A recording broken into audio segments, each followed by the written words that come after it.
People love to talk negatively about CS while at the same time grinding thousands of hours of playtime and spending millions of dollars on cosmetics, but honestly, there are times where Valve has made the wrong decision and pushed out bad updates, which really sucks, partially because they provide no communication on what they are doing, well, maybe excluding the current CS2 stuff to a degree, but that's just how Valve operates, and yet it's still infuriating that this multi-billion-dollar company drops updates and then disappears back into the shadows to work on Gaben's stupid brain interfacing technology or whatever they're up to.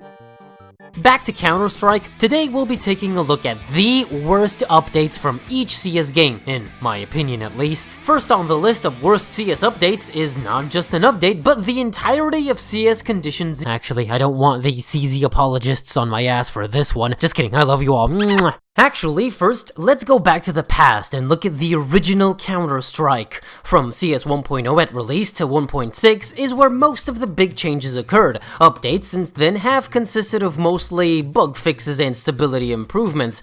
But in 2006, it was confirmed in an interview on CS Nation with Doug Lombardi, director of marketing at Valve, that Valve and IGA, a marketing agency, look forward to discussing mutually beneficial opportunities in the future, starting with implementing baked-in advertisements to CS. Really? This?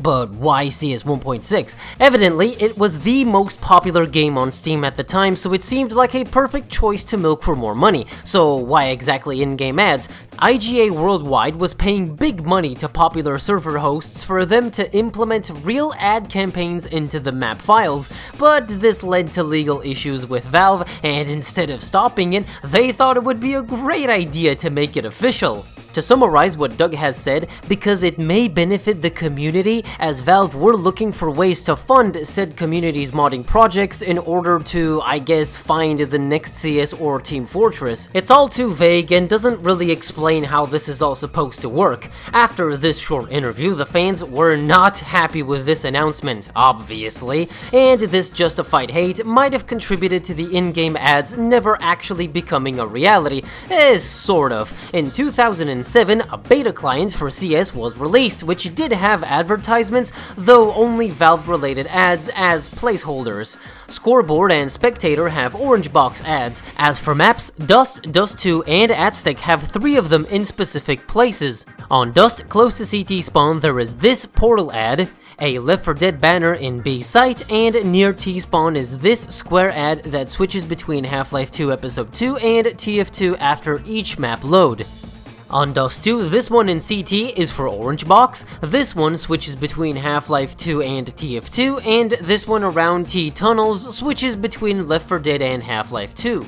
On Aztec, there is this Left 4 Dead banner, on T-Spawn is the same rectangular Half-Life 2 or TF2 ad, and finally in CT Long A, this one switches between Left 4 Dead and Portal. And that's all I could find. It's entirely possible the beta CS client had other versions, so there could be ads in other places or even different types of ads. I'm surely not one to bother with something so trivial. Reading through patch notes and archives, this in-game advertisement update seems to have never made it out of the beta, so good on Valve for not going through with it, but an obvious showcase of their early greed overstepping its boundaries. CS 1.6 still has a beta branch, but it's not the one with ads from 2007, so how did I find a version that does have them? Don't ask, it's too shady for me to even tell you. Now I know I might have baited you a bit since this update wasn't exactly implemented to the main game, but here in CS Source, this one was real, a real piece of garbage. Some of you who lived through it might remember. Yes, I'm talking about dynamic weapon pricing, introduced in October 11th, 2006, based on a supply and demand system. The prices of each weapon and equipment would fluctuate. Each Monday, the prices would change depending on how much they were bought the previous week. There was a website that tracked these price trends and the amount purchased. Basically, if 10% of all worldwide dollars were spent on an AK-47, its price next week would go up by 10%. So, of course, this led to the most commonly used weapons to cost the most, while the least used ones would go for as low as $1. Completely meta-breaking, turning the game basically into Wall Street. Yes, hello, the M4 has gone up again by 20%? It's too high! Give me a credit loan! We need to start investing in Mac 10s for $1 each, pronto!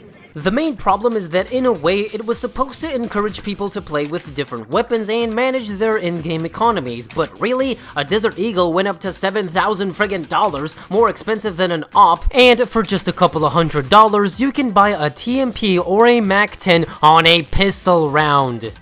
I believe this system was not mandatory at least. A console command existed for enabling or disabling it. MP dynamic pricing 0 or 1. To nobody's surprise, most community servers had it disabled. Speaking of the community, nobody thought this was a good idea except Valve because dynamic pricing persisted for about a couple of months before getting quietly removed, and the website for tracking prices stopped functioning and later went down. It's not entirely clear when it was removed, but because it was an online feature, there really isn't a way for me to showcase it beyond the archived website.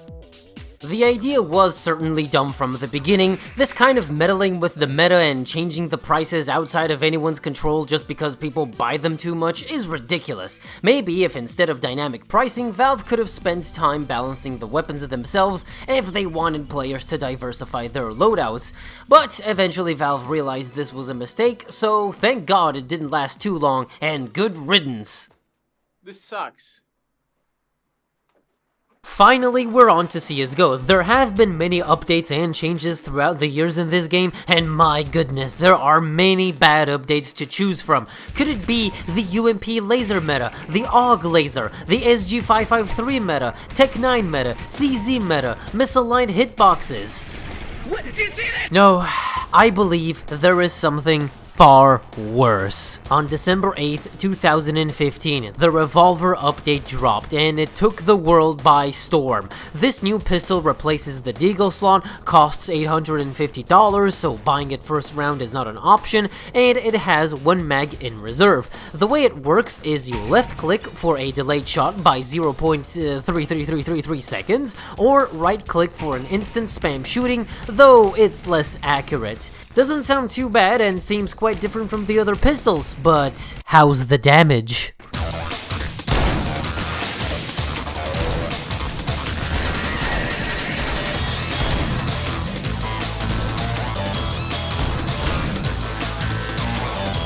Event?